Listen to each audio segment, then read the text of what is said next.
इस समय इस समाज में एक बहुत ही गंभीर, संवेदनशील और चिंतन करने योग्य एक ऐसा विषय है जो वर्तमान में बहुत ही गंभीर बना हुआ है। अभी कुछ ही दिनों में मेरे एक बहुत ही करीबी और एक जानकार ऐसे व्यक्ति के परिवार में घटना घटी जिसे सुनकर मैं बहुत परेशान हुआ और मैं अपने विचार इस गंभीर विषय पर पूरे समाज और उन युवकों और ऐसे व्यक्तियों के सामने रखना चाहता हूं जो कि हर एक व्यक्ति दिन प्रतिदिन उस विषय को करने के लिए तैयार है। वो विषय क्या है? अभी वर्तमान में हम चिकित्सा एवं मनोचिकित्सक एवं ऐसे सभी विभाग जहां पर इस तरह के विषय सामने आ रहे हैं उन पर विचार कर रहे हैं और मैंने देखा है पर्सनली कि आत्महत्या, सुसाइड के केस दिन प्रतिदिन बढ़ रहे हैं। अगर मैं आंकड़ों की बात करूं तो इस समय जो डाटा अवेलेबल है पूरे भारत में लगभग 1,39,123 व्यक्तियों ने सुसाइड किया है, जो कि आंकड़ा इस समय नेट पर अवेलेबल है, जिसमें महाराष्ट्र सबसे ऊपर है जहां लगभग 13.6% टोटल पॉपुलेशन के लोगों ने सुसाइड करने के अटेम्प्ट किए हैं और सुसाइड किया है, जिसमें बिहार सबसे कम पायदान पर है जहां कम लोगों ने सुसाइड किया है, जिसमें सबसे अगर गंभीर लोग जो विषय है वो ये है कि जो सुसाइड कर रहे हैं वो लोग हैं जो फैमिली मेंबर्स हैं, जिसमें गरीबी और अन्य विषय है ही नहीं। दो विषय ऐसे डाटा अवेलेबल हैं जहां परिवार के कलेश, झगड़े, आपसी मतभेद, उन लोगों में सुसाइड करने के जो आंकड़े हैं वो सबसे ज्यादा हैं। और दूसरा है अनएम्प्लॉयमेंट। अगर देखा जाए तो हम इन आंकड़ों से एक एनालिसिस कर सकते हैं कि जहां महाराष्ट्र, दिल्ली या ऐसी मेट्रो सिटी हैं जहां बहुत ही हाईली एजुकेटेड लोग रहते हैं, वहां पर सुसाइड करने के अटेम्प्ट मैक्सिमम है। जहां गरीबी है, जहां लोगों के पास बहुत ज़्यादा रोजगार नहीं है, जो लोग इतने पढ़े लिखे नहीं हैं, वहां आज भी लोग कम सुसाइड करते हैं। क्या जीवन में अंतिम विकल्प सुसाइड ही है? आत्महत्या ही एक लास्ट ऑप्शन बचता है? ये जो आंकड़े इस समय उपलब्ध हैं, उन आंकड़ों से उठती हुई आवाज इस गंभीर विषय के एक सॉल्यूशन के लिए, एक उपचार के लिए, एक इसके ऐसे समाधान के लिए हमें प्रेरित करती है जहां वो व्यक्ति जो पढ़े लिखे हैं, जो चिकित्सक हैं, मनोचिकित्सक हैं, इन विषयों पर काम कर सकते हैं। मैं एक छोटे से उदाहरण के माध्यम से आपको समझाना चाहता हूं कि आप ये मान लीजिए, ये कल्पना करके देखिए कि एक युवक है जिसकी आयु अभी 20 वर्ष से कम है। वो इस समय एक हॉस्टल में रहता है और वो इस समय बहुत ही अपने आप को ऐसा महसूस कर रहा है कि वो किसी काम का नहीं है, वो जीवन में कुछ कर नहीं पाया है, वो अपने परिवार से बहुत दूर है और उसके पास एक अंतिम विकल्प बचता है आत्महत्या करने का, क्योंकि उससे कोई काउंसलिंग नहीं कर रहा, उससे कोई बात नहीं कर रहा। वो एक खत लिखता है और खत लिखकर खत में यह संदेश छोड़ देता है कि मेरे पास जीवन का अंतिम उपाय यही बचा था, मैं अपने जीवन में कुछ कर नहीं पाया, और यह लिखकर वो खत में आत्महत्या कर लेता है।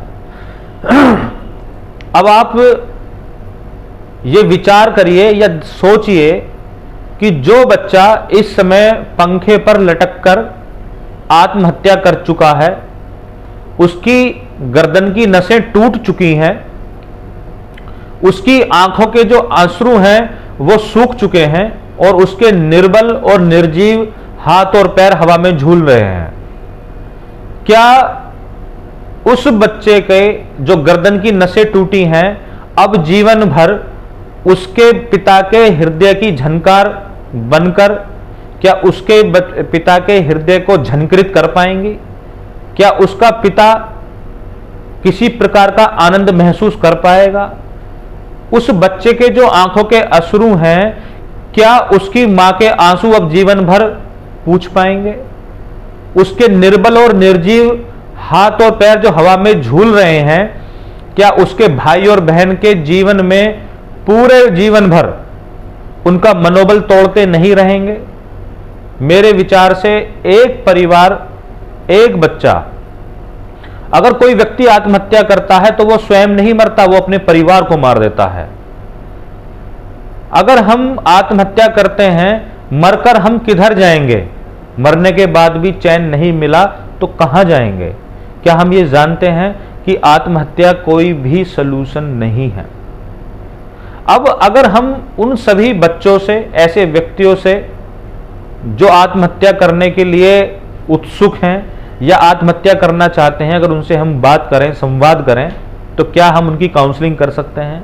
क्या उनको हम बता सकते हैं कि अगर आप आत्महत्या करना चाहते हो तो अपनी भविष्य दृष्टा कल्पना से जरा कल्पना करके देखिए कि जब आप आत्महत्या कर लेते हैं तो आपका शरीर जमीन पर एक कफन लपेटे हुए पड़ा है और आपका पिता और आपकी माता जो दहाड़े मारकर रो रहे हैं, क्या वो कभी अब आपके साथ रहेंगे?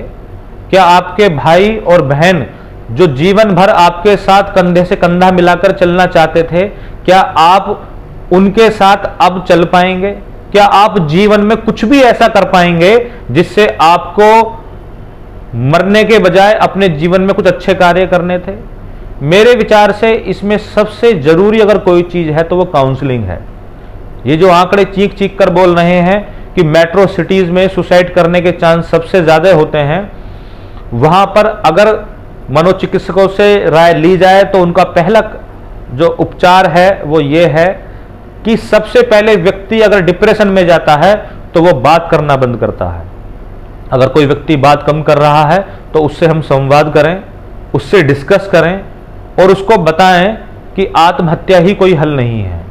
अगर हम किसी भी व्यक्ति को डिस्कस कर कर बचा पाते हैं, उससे संवाद करते हैं, उसके मनोबल को बढ़ा सकते हैं, तो शायद हम आत्महत्या जैसे इन विषयों को कम कर सकते हैं। साथियों, ऐसे बहुत से लोग हुए हैं। एकेडमिक विफलता कोई विफलता नहीं है। आज भी बहुत सारे ऐसे उदाहरण उपलब्ध हैं।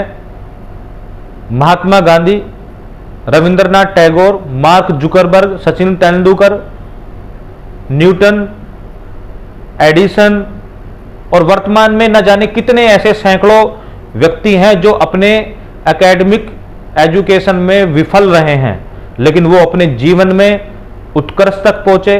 अपने जीवन में उस हाई लेवल तक पहुंचकर उन्होंने अपने आप को प्रूफ किया और ये बताया कि किसी भी व्यक्ति को इस आंकड़ों पर, किसी भी व्यक्ति को उसकी एजुकेशन से नापा नहीं जा सकता। अगर आपके अंदर योग्यता है तो ये बिल्कुल जरूरी नहीं है कि आप बहुत बड़े ग्रेजुएट या किसी ऑक्सफोर्ड यूनिवर्सिटी से आप पढ़ के आए हैं। जरूरी है तो वो है कि आप अपने जीवन को किस कलात्मक रूप से जीते हैं। कोई भी वो व्यक्ति जो अपने जीवन में कुछ बेहतर करना चाहता है तो अपने आप को व्यस्त रखे, अपने आप को इस तरीके से ढाले कि वो संवाद करे, अपने जीवन में मित्र बनाए, कुछ ऐसे व्यक्तियों को चिन्हित करे जिनसे वो अपने जीवन की सभी घटनाएं, बातों को बता सके, अपने आप को हल्का कर सके। जीवन में हंसना ही जरूरी नहीं है, जीवन में रोना भी अति आवश्यक है। अगर आप किसी व्यक्ति के साथ में रोकर अपने दर्द को हल्का कर सकते हैं तो वो भी एक उपचार का ही अंग है। साथियों, कुछ दीपों के बुझ जाने से आंगन नहीं बुझा करते, कुछ बूंदों के मर जाने से सागर नहीं मरा करते, कुछ फूलों के मर जाने से आंगन बगीचे नहीं मरा करते और कुछ सपनों के टूट जाने से जीवन नहीं मरा करते। जीवन अनमोल है, जीवन को जिएं और अपने जीवन में कुछ ऐसा करके जाएं कि हम और आने वाली पीढ़ी हमें याद रखे। आत्महत्या किसी भी प्रकार का कोई उपचार नहीं है। जीवन जाता है तो आप स्वयं जाते हैं और एक आप अपने परिवार को बर्बाद करके जाते हैं। धन्यवाद। चैनल को सब्सक्राइब करें और बेल आइकन को प्रेस करें वीडियो सबसे पहले देखने के लिए।